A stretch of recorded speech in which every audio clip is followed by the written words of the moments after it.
Hello ভাই বোনেরা, welcome back to my channel cool physics.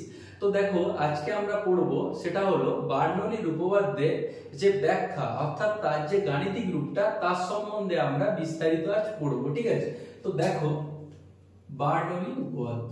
ঠিক আছে,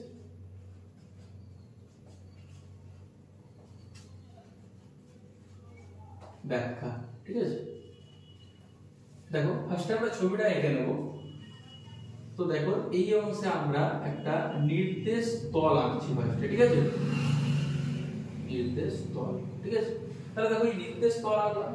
এর উপরে মনে করো এ বিন্দু থেকে বি বিন্দুতে ধারারেখ প্রবাহ প্রবাহিত হচ্ছে, এইভাবে মনে করো প্রবাহিত হচ্ছে। ঠিক আছে, তাহলে এটা হচ্ছে এ বিন্দু, এটা হচ্ছে বি বিন্দু। ঠিক আছে, এই এ বিন্দু থেকে বি বিন্দুতে কি হচ্ছে না, ধারারেখ প্রবাহটা প্রবাহিত হচ্ছে।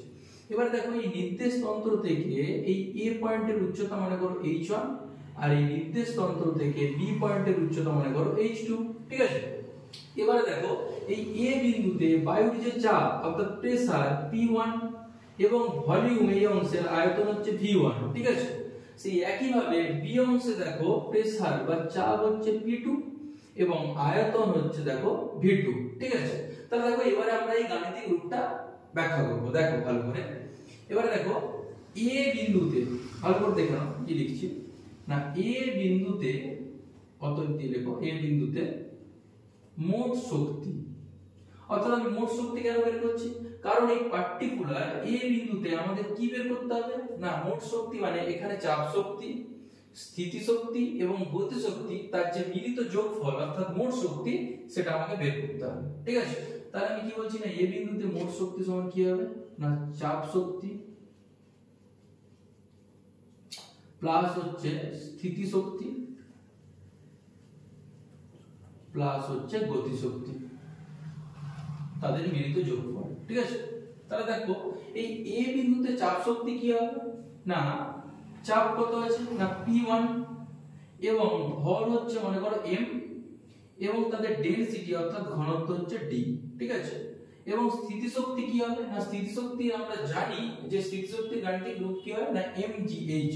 তাহলে এখানে কি হবে mgh, উচ্চতা কত আছে h1 এবং গতি শক্তি কত হয় আমরা জানি না হাফ mv²।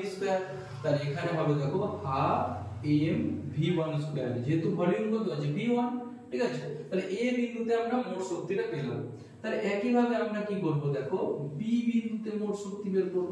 ভালো করে দেখো, তাহলে দেখো বি বিন্দুতে মোট শক্তি কি হবে, একই রকম ভাবে চাপ শক্তি, স্থিতি শক্তি আর গতি শক্তি মিলিত যে যোগফল, সেটাই হচ্ছে তার মোট শক্তি। আমি আর ওটা লিখছি না, ডাইরেক্ট করছি। দেখো তাহলে দেখো এখানে প্রেসার কত আছে P2, ভর হচ্ছে m আর ঘনত্ব ডেনসিটি কত আছে d plus mgh2 plus half mv2², যেহেতু এখানে ভলিউম কত আছে v2 আর হাইট কত আছে না h2। ঠিক আছে, তাহলে দেখো একটা জিনিস দেখো, আমাদের এ বিন্দুতে যে মোট শক্তি এবং বি বিন্দুতে মোট শক্তি দুটোই কিন্তু একই হবে। এই চাপ শক্তি, স্থিতি শক্তি এবং গতি শক্তি এরা আলাদা আলাদা হতে পারে, কিন্তু তাদের যে মিলিত যে যোগফল অর্থাৎ মোট শক্তি, সেটা কিন্তু এ বিন্দুতে এবং বি বিন্দুতে একই থাকবে। ঠিক আছে, বার্নৌলির উপপাদ্য অনুসারে আমরা বলতে পারি যে এ বিন্দুতে মোট শক্তি এবং বি বিন্দুতে মোট শক্তি কি হবে না, একই হবে। ঠিক আছে, তাহলে দেখো সেইভাবে আমরা লিখছি। তাহলে এ বিন্দুতে মোট শক্তি আমাদের কত ছিল, ভালো করে দেখো P1 m by d plus mgh1 plus হচ্ছে হাফ mv1² সমান তারিখে হবে বি বিন্দুতে মোট শক্তি, তার মানে কি P2 m by d plus mgh2 plus হচ্ছে কি হাফ mv2²।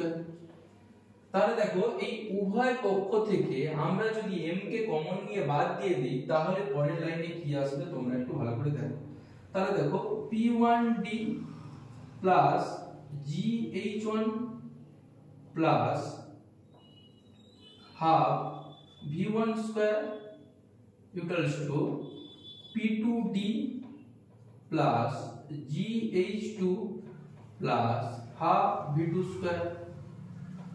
ঠিক আছে, তাহলে অর্থাৎ দেখো দুদিকে যেহেতু মোট শক্তি একই আছে, তাহলে দেখো পরের লাইনে আমরা বলতে পারি তাহলে P1 H1 আর V1 এবং P2 H2 আর V2 না লিখে আমরা ডাইরেক্ট বলতে পারি যে P/D plus GH plus V/2 V²/2 সমান হচ্ছে কি ধ্রুবক। অর্থাৎ কি দুদিকে মানটা যেহেতু একই আছে তাই আমরা ডাইরেক্ট বলতে পারি যে এটা সমান ধ্রুবক। তাহলে এটাই তোমাদের বার্ননীয় উপপাদ্যের ব্যাখ্যা বা গাণিতিক রূপ। আশা করি তোমরা বুঝতে পেরেছো। যদি তোমাদের তবুও কোথাও ডাউট থাকে তাহলে তোমরা আমাকে কমেন্টের মাধ্যমে জানাবে, ঠিক আছে।